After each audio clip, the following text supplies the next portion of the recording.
hará desaparecer el color negro, y dice, estaría errado el recto camino, estaría mal, el que hiciera estas cosas. Voy a dar unos ejemplos, dice el Papa. Mesa en vez de altar, ya lo hablamos.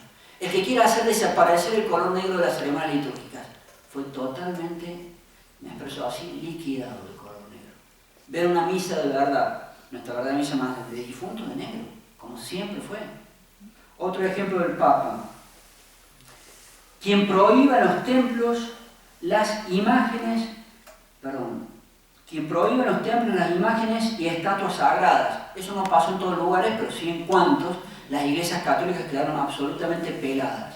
Vayan a un templo protestante de Alemania, díganme cuántas estatuas hay adentro. Igual que los protestantes. No si son todos lados, todavía quedan iglesias modernas, llamémoslas así, que tienen bastantes estatuas. Pero en muchísimos lugares quedó absolutamente vacío el recinto del templo. Y un último ejemplo del Papa Pío XII, quien ordene que las imágenes del Divino Redentor crucificado sean modeladas de tal forma que su cuerpo no reproduzca los acerbísimos suplicios del que padeció. Ponerlo al Cristo todo lindito sin una gotita de sangre. No, pero este es antiguo. Este es antiguo, ese está permitido. Porque es muy lindo además, parece un ícono. Pero en general los más modernos, los renacentistas, una cosita así. Bueno, también hay que tener un equilibrio. Yo por ahí me muestran a un Cristo donde el propio dueño lo ha llenado de color rojo por todos lados.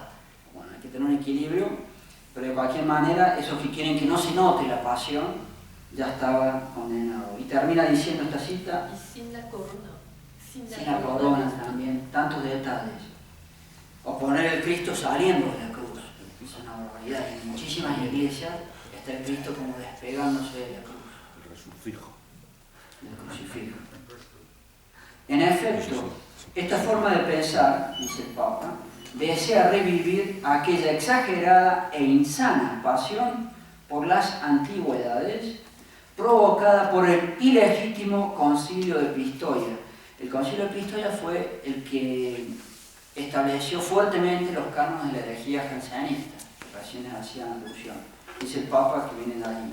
E igualmente se esfuerza por restablecer los múltiples errores que fueron la causa por qué se reunió ese conciliábulo, ese concilio malo. Todas estas cosas las tenemos en la liturgia moderna, en la misa moderna. Poquitos años antes, con nombre y apellido, fueron condenadas por el Papa Pío XI. Y les quiero dar un último ejemplo del arqueologismo, porque verán qué actualidad tiene eso. Otra vez con Pío XI, pero esta vez hablando en un congreso de liturgia que celebró entre Roma y Asís en esos años. Toda coincidencia con la misa moderna es una pura casualidad.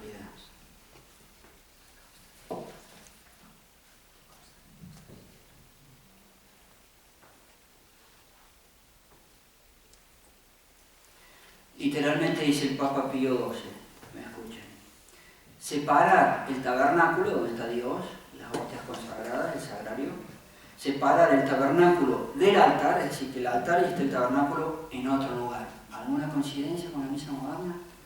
Separar el tabernáculo del altar sería lo mismo que separar dos cosas que por su origen y naturaleza deben permanecer unidas. Pío XII al Congreso Litúrgico Internacional de 1956. ¿En cuántas iglesias modernas para la misa moderna han dejado el altar en el centro? Y fíjense, muy pocas, alguna que otra. Y fíjense cómo daña eso. Uno entra a la iglesia, el altar, el sagrario, está Dios, supuestamente es lo más importante del universo.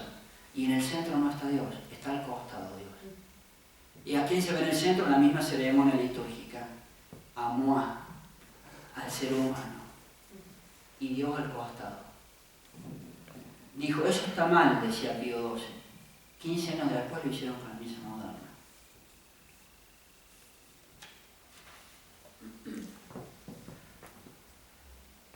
Pío XII también condena el ecumenismo, esta mezcla de religiones que es como uno de los espíritus que subyacen en todos estos cambios litúrgicos.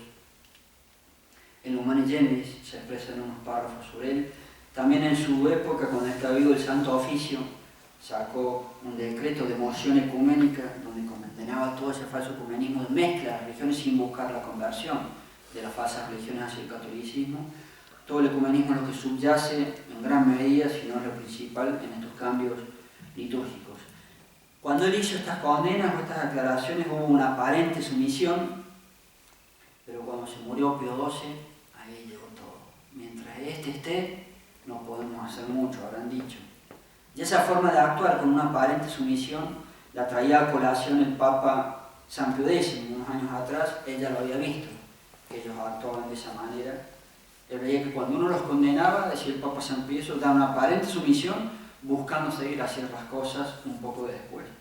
Les voy a leer porque creo que vale la pena una pequeña alusión a San Pío X con esa forma de proceder.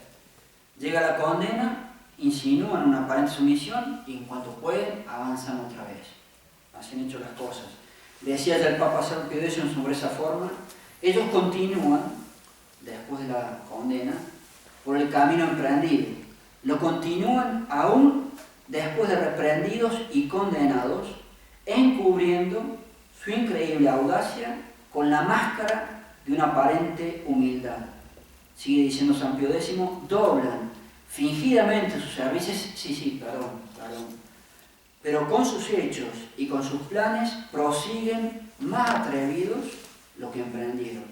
Y obran así a ciencia y conciencia, porque les es necesario continuar en la Iglesia a fin de cambiar insensiblemente la conciencia colectiva. Les es conveniente continuar dentro de la Iglesia para poder hacer los cambios. Lo mismo pasó con Pío XII, esto puso algún cierto freno, pero Pío XII murió y allí todos los de estas desviaciones dijeron, esta es nuestra oportunidad. Y para ello, una anécdota de uno de los sacerdotes que seguía este movimiento desviado de liturgia, con el modernismo detrás y con el ecumenismo, el padre Bouillet. Cuando se entera que muere Pío XII, que les había puesto estas salvedades o condenas, él dice que se enteran repentinamente, él estaba predicando un retiro, y en ese lugar donde estaba predicando el retiro, Pío XII se muere en 1958, y el alma de todas estas desviaciones, como un gran patriarca, entre comillas, fue Don Baudouin, que les decía este belga que hablábamos al principio de estas desviaciones, estaba vivo, todavía se muere 2 años después. Don Baudouin se muere en 1960, y estaba en ese lugar donde estaba predicando el padre Bouillet. Entonces él dice, me encontraba en Chevetogne, que es el nombre del monasterio que fundó en segundo lugar Don Baudouin. Don Baudouin, este belga que empezó con las desviaciones y como un gran representante de las desviaciones, había fundado un monasterio benedictino a Aimé-sur-Metz, en el lugar de Bélgica. Cuando vienen las condenas de Pío XI, él está obligado a abandonar su monasterio, pero termina fundando otro que es Chevetogne. Y estando allí, el padre Bouillet dice, estaba en ese lugar para predicar el retiro de los monjes. La muerte de Pío XII nos fue anunciada inopinadamente.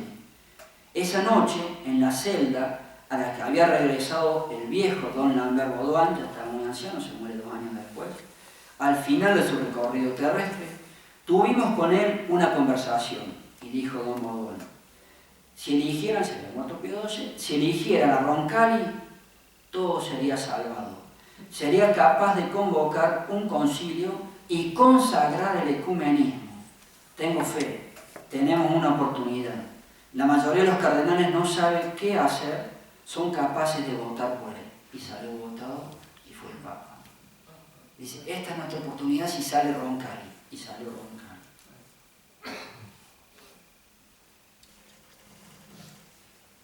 Ahora sí, entonces, llega el Papa Juan XXIII, en 1958, convoca el Concilio Vaticano II empezó en 1962, algunos meses desde octubre hasta diciembre, durante 4 años sesionaba, allí vinieron los cambios de la liturgia, que es lo que me atañe más a este seminario. El documento que más habla de la liturgia es Sacrosanctum Concilium, y en su número 106 de dicho documento tiene prácticamente